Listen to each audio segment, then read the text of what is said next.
नमस्कार, स्वागत है आपका नेशन न्यूज 10 पर और मैं हूं आपके साथ रिहान अली और आप देख रहे हैं हमारा खास कार्यक्रम खबरों का पंचनामा। और आज खबरों के पंचनामे में बात करेंगे कैसे मोरबी पुल हादसे में आई बड़ी लापरवाही सामने और कौन कौन है होंगे इसके जिम्मेदार। साथ ही बात करेंगे प्रधानमंत्री मोदी द्वारा राजस्थान के मुख्यमंत्री अशोक गहलोत की तारीफ करने पर कांग्रेस में मची अंदरूनी घमासान पर। इसके बाद बात करेंगे मुलायम सिंह यादव को मरणोपरांत भारत रत्न से सम्मानित करने की उठने वाली मांग पर। और कंस्ट्रक्शन कार्य बंद होने से केजरीवाल की मजदूरों को बड़ी सौगात। साथ ही बात करेंगे चुनाव आयोग ने आज गुजरात विधानसभा चुनाव की तारीखों का ऐलान कर दिया है। आज के शो में हम देखेंगे कब और कितने चरणों में होगा मतदान। मोरबी ब्रिज हादसे की जांच में एक के बाद एक बड़ा खुलासा और अहम खुलासे हो रहे हैं, जिसमें कंपनी और अधिकारियों की बड़ी लापरवाही सामने आ रही है। गुजरात पुलिस के कोर्ट में दिए गए एफिडेविट में अहम खुलासा सामने आया है। नगर पालिका ने ओरेवा कंपनी को बिना टेंडर के ही मोरबी ब्रिज की मरम्मत का काम सौंप दिया था। मोरबी के सरकारी वकील एच.एस. पंचाल के मुताबिक नगर पालिका ने सीधे ही ओरेवा कंपनी से पुल की मरम्मत का कॉन्ट्रैक्ट कर लिया था। फोरेंसिक रिपोर्ट में कहा गया है कि ब्रिज की केबलें काफी पुरानी थी और उनमें जंग लग चुका था। ब्रिज के लकड़ी के बेस को बदलकर एल्यूमिनियम की 4 लेयर वाली चादरें लगा दी गई थी। इससे पुल का वजन काफी बढ़ गया। पुलिस ने मोरबी नगर पालिका के मुख्य अधिकारी संदीप सिंह जाला से पूछताछ की। जांचकर्ता का कहना है कि ओरेवा ग्रुप द्वारा लगाए गए निजी ठेकेदारों ने इसकी मरम्मत और नवीकरण के दौरान पुल की संरचना स्थिरता का कोई वैज्ञानिक मूल्यांकन नहीं किया। सीओ जाला को मोरबी के पुलिस उपाध्यक्ष ने तलब किया था, जो मामले की जांच के अधिकारी हैं। इस दौरान संदीप सिंह जाला से 4 घंटे तक पूछताछ की गई और पुल ठेके से जुड़े दस्तावेजों की पुष्टि करने के लिए कहा गया। जांच से जुड़े सूत्रों ने खुलासा किया है कि पुल को चालू करने के लिए ओरेवा द्वारा मोरबी नगर पालिका ने मार्च 2022 में ओरेवा समूह के एक हिस्से अजंता मैन्युफैक्चरिंग प्राइवेट लिमिटेड के साथ 15 साल के करार पर हस्ताक्षर करने के बाद पुल को मरम्मत के लिए 7 महीने के लिए बंद कर दिया था। ओरेवा के 2 मैनेजर फिलहाल पुलिस हिरासत में हैं। मोरबी के सस्पेंशन ब्रिज की मरम्मत का काम ओरेवा कंपनी को बिना टेंडर के ही दे दिया गया था। यह खुलासा गुजरात पुलिस के कोर्ट में दिए गए हलफनामे से हुआ है। मोरबी के सरकारी वकील एच.एस. पंचाल ने बताया कि ब्रिज की मरम्मत के लिए कोई टेंडर जारी नहीं किया गया। नगर पालिका ने सीधे ही ओरेवा कंपनी से पुल की मरम्मत का कॉन्ट्रैक्ट कर लिया था।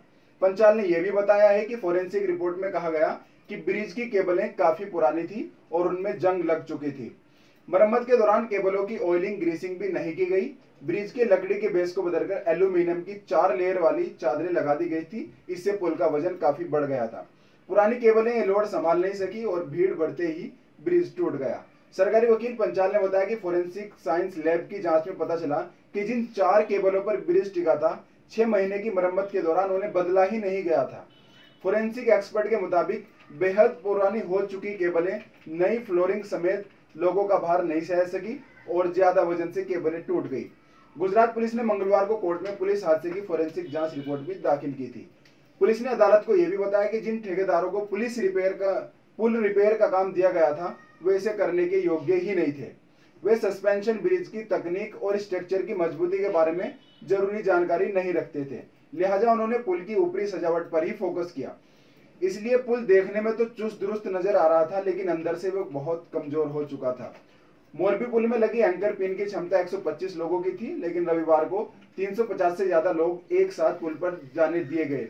ठेकेदार और अफसरों को यह ध्यान ही नहीं था कि पुल 143 साल पुराना है। उसकी एंकर पिन इतना ज्यादा बोझ संभालने में सक्षम नहीं थी। नतीजा यह हुआ कि लोगों का बोझ पड़ने से ऐसी ही एक पिन टूट गई और लोग नीचे जा गिरे। अब यहाँ कई बड़े और अहम सवाल निकलकर सामने आ रहे हैं। बिना टेंडर निकाले ही ओरेवा ग्रुप को ये टेंडर क्यों और किस आधार पर दिया गया था? नगर पालिका ने इसकी मरम्मत की जिम्मेदारी Ajanta Oreva group of companies को सौंपी थी। ये इलेक्ट्रॉनिक घड़ियां, कैलकुलेटर, घरेलू उपकरणों और एलईडी बल्ब बनाने वाली कंपनी है। ओरेवा ने ही देश में सबसे पहले 1 साल की वारंटी के साथ एलईडी बल्ब बेचने की शुरुआत की थी। नया पुल हो या किसी पुराने पुल का रेनोवेशन किया गया हो, उसको शुरू करने से पहले जरूरी है कि उसकी मजबूती की विशेषज्ञ जांच करें। ये परखते हैं कि इस पर कितना भार दिया जा सकता है। मोरबी के नगर पालिका के मुख्य अधिकारी संदीप सिंह झाला ने कहा कि ओरेवा ने प्रशासन को सूचना दिए बिना ही लोगों को पुल पर जाने की इजाजत दे दी। अब नगर पालिका के मुख्य अधिकारी संदीप सिंह झाला से यह भी पूछा जाना चाहिए कि जब आपने कंपनी को फिटनेस सर्टिफिकेट जारी नहीं किया था और कंपनी ने पुल को 5 दिन पहले खोल दिया था, तो आपने इस पर एक्शन क्यों नहीं लिया? जिन ठेकेदारों को पुल रिपेयर का काम दिया गया था वे इसे करने के लिए योग्य नहीं थे। वे सस्पेंशन ब्रिज की तकनीक और स्ट्रक्चर की मजबूती के बारे में जरूरी जानकारी नहीं रखते थे। जब उनमें योग्यता ही नहीं थी तो फिर किसके कहने पर और किस आधार पर उन्हें यह काम दिया गया था?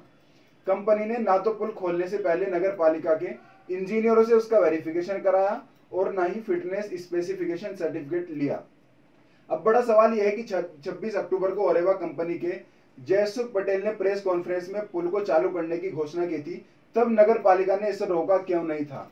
नगर पालिका के संदीप सिंह झाला ने यह भी माना कि मरम्मत के दौरान कंपनी के कामकाज की निगरानी के लिए कोई पुख्ता व्यवस्था नहीं थी, यानी पूरी तरह से कंपनी के ऊपर छोड़ दिया गया था कि वे पुल को कैसे और किससे बनवाती है और कब चालू करती है। यानी कि एक अयोग्य कंपनी को ठेका देकर अधिकारियों की कोई जिम्मेदारी नहीं बनती थी। देखना होगा कि जांच में सामने आ रहे कंपनी और नगर पालिका से जुड़े अधिकारियों पर क्या कार्यवाही की जाती है। अगली खबर, कांग्रेस में मचे घमासान को लेकर। कांग्रेस पार्टी में कब कौन सा बयान अंदरूनी कलह का कारण बन जाए कोई नहीं जानता। एक मंच पर प्रधानमंत्री नरेंद्र मोदी और राजस्थान के मुख्यमंत्री अशोक गहलोत ने एक दूसरे की तारीफ क्या कर दी, बस कांग्रेस में अंदरूनी घमासान मच गया। मुख्यमंत्री अशोक गहलोत और सचिन पायलट एक बार फिर आमने सामने आ गए हैं। पीएम मोदी की तारीफ करने पर मुख्यमंत्री अशोक गहलोत के खिलाफ सचिन पायलट ने मोर्चा खोल दिया है। पायलट ने गहलोत पर निशाना साधते हुए पीएम मोदी की ओर से उनकी तारीफ किए जाने पर सवाल उठाया है। उन्होंने कहा कि संसद में पीएम ने गुलाम नबी आजाद की तारीफ की थी और उसके बाद क्या हुआ था ये सबको अच्छे से पता है। वहीं पायलट के बयान पर गहलोत ने उन्हें इस तरह की बयानबाजी से बचने की नसीहत दी है। उधर इस पर कांग्रेस का रुख अलग है। पार्टी ने कहा कि गहलोत ने सीएम मोदी को आईना दिखाया है। दरअसल बांसवाड़ा के मानगढ़ धाम में 24 घंटे पहले हुए कार्यक्रम में पीएम मोदी ने मुख्यमंत्री अशोक गहलोत को लेकर कहा कि गहलोत और उन्होंने मुख्यमंत्री के रूप में साथ काम किया था। वहीं पीएम ने कहा था कि सीएम गहलोत बहुत से मुख्यमंत्रियों में सबसे वरिष्ठ थे।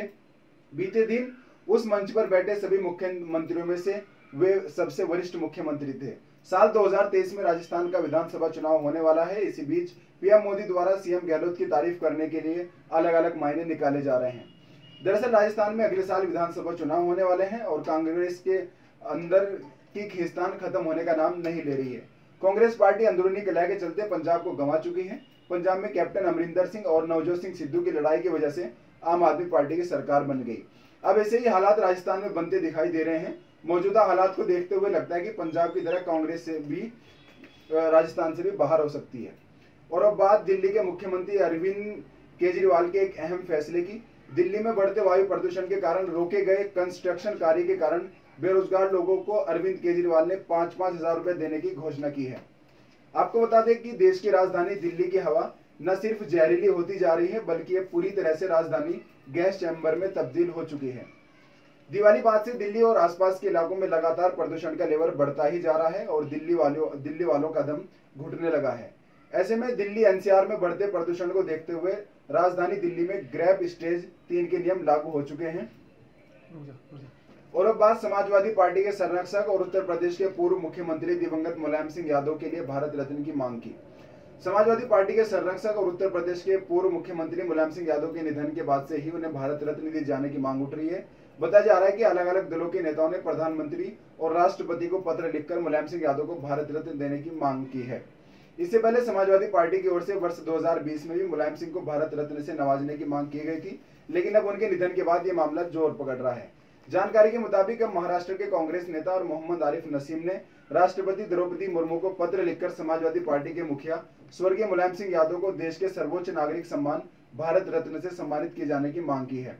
उन्होंने मुर्मू को लिखे पत्र में लिखा है कि दिवंगत मुलायम सिंह उन दबे कुचले लोगों का दर्द बहुत अच्छी तरह से समझते थे जिनके लिए उन्होंने संघर्ष किया।